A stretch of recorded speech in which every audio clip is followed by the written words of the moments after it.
नमस्कार स्टूडेंट्स, आज का जो हमारा सेशन रहेगा उसके दौरान हम कॉपी कंस्ट्रक्टर के बारे में स्टडी करेंगे कि कॉपी कंस्ट्रक्टर क्या है और C++ प्रोग्रामिंग लैंग्वेज में ये किस तरह से यूज़ किया जाता है और इसको बनाने के लिए क्या टेक्निक है।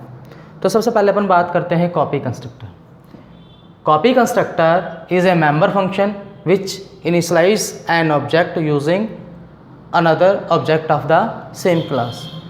यानी C++ प्रोग्रामिंग लैंग्वेज में जब आप कोई क्लास बनाते हो, हमें पता है अगर उस क्लास की प्रॉपर्टी को एक्सेस करना है तो हम क्या करते हैं, उस क्लास का ऑब्जेक्ट बनाकर उस क्लास में जो भी मेंबर फंक्शंस है, चाहे वो कंस्ट्रक्टर है, चाहे वो फंक्शन है, चाहे वो वेरिएबल है, उसके मेंबर को हम एक्सेस कर सकते हैं।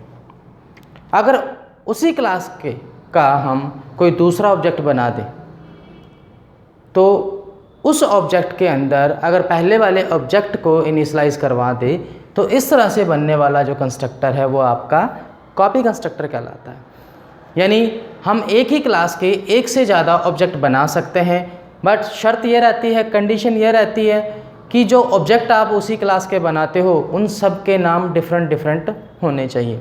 यदि उनको आपस में एक दूसरे के साथ इनिशियलाइज करा दें तो कराते वक्त होता क्या है, जैसे हम एक ऑब्जेक्ट की कॉपी दूसरे में डालते हैं या एक ऑब्जेक्ट का इनिशियलाइजेशन दूसरे में करते हैं, तो ये जो आपकी टेक्निक है ये क्या करेगी, पहले कंस्ट्रक्टर को ओवरराइड कर देगी दूसरे कंस्ट्रक्टर में जहाँ पर आप कंस्ट्रक्टर कॉपी कर रहे हो। तो कॉपी कंस्ट्रक्टर बनाने के लिए हम क्या करते हैं, दो तरह की प्रॉपर्टीज़ यूज़ करते हैं। पहली प्रॉपर्टी होती है असाइनमेंट ऑपरेटर, यानी असाइनमेंट ऑपरेटर का यूज़ कर आप कंस्ट्रक्टर को कॉपी कर सकते हो। सेकंड जो रहती है वो रहता है रेफरेंस वेरिएबल या रेफरेंस ऑब्जेक्ट।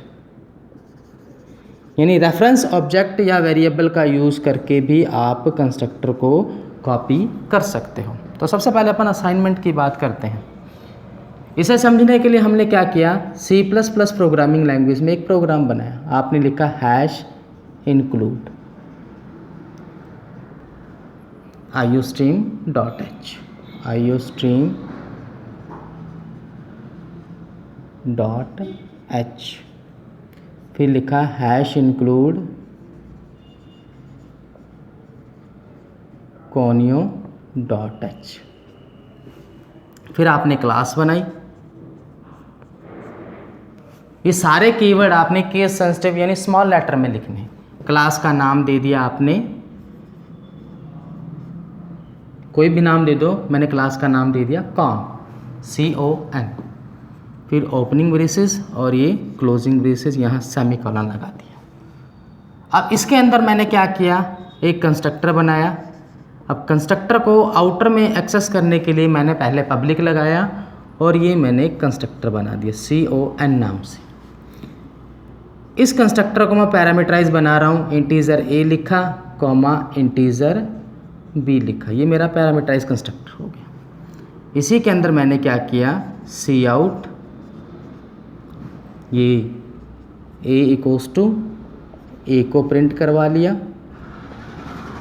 फिर यहाँ मैंने लाइन छोड़ने के लिए या नेक्स्ट लाइन के लिए एंडल लगा दिया। उसके बाद मैंने लिखा Cout डबल कोट्स में B दिया और ये B को प्रिंट करा लिया।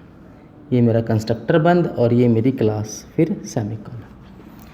अब इस क्लास का यूज़ करने के लिए मैंने क्या किया, क्लास का ऑब्जेक्ट बना लिया, void लिखा, मेन लिखा और इसी के अंदर क्लास का ऑब्जेक्ट बनाता हूँ। क्लास का जैसे नाम है कौन, ये ऑब्जेक्ट बनाया मैंने OBJ नाम से।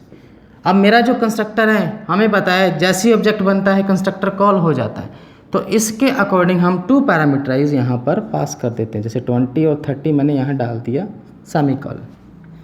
फिर मैंने क्या किया, getch लगाया, थोड़ा नीचा करके लगाते हैं अपन, ये मैंने getch लगाया और ये ब्रेसेस बन।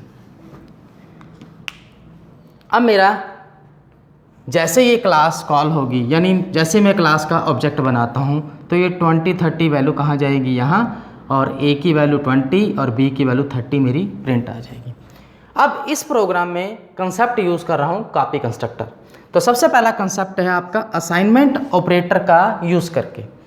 अगर मैं इसी क्लास का कोई दूसरा ऑब्जेक्ट किसी दूसरे नाम से बना देता हूँ, सपोज़ मैंने ABC नाम से एक ऑब्जेक्ट बना दिया और इसके अंदर मैं डाल देता हूँ OBJ,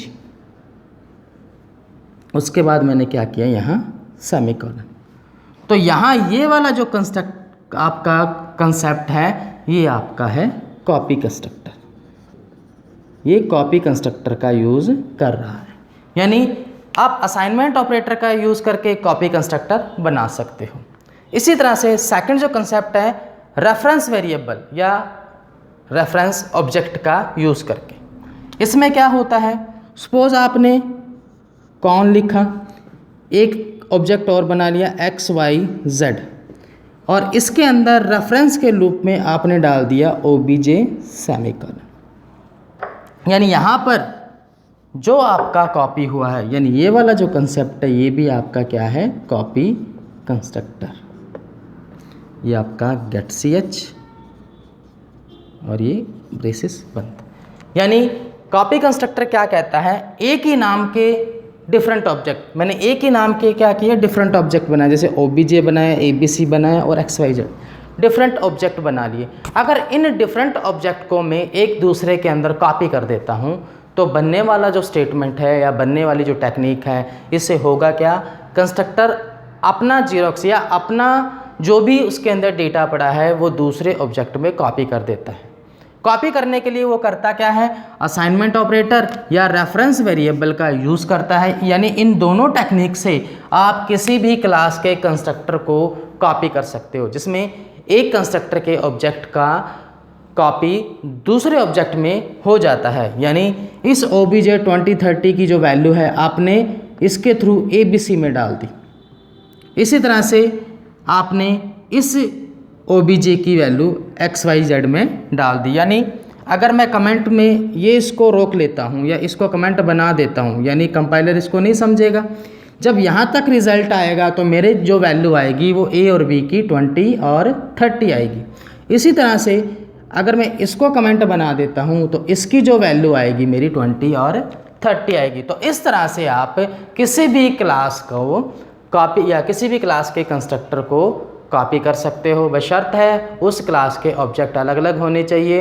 क्लास सेम होनी चाहिए बट ऑब्जेक्ट अलग अलग होंगे, दोनों एक दूसरे में अपनी वैल्यू को इनिशियलाइज कर सकते हैं। तो ये है आपका कॉपी कंस्ट्रक्टर।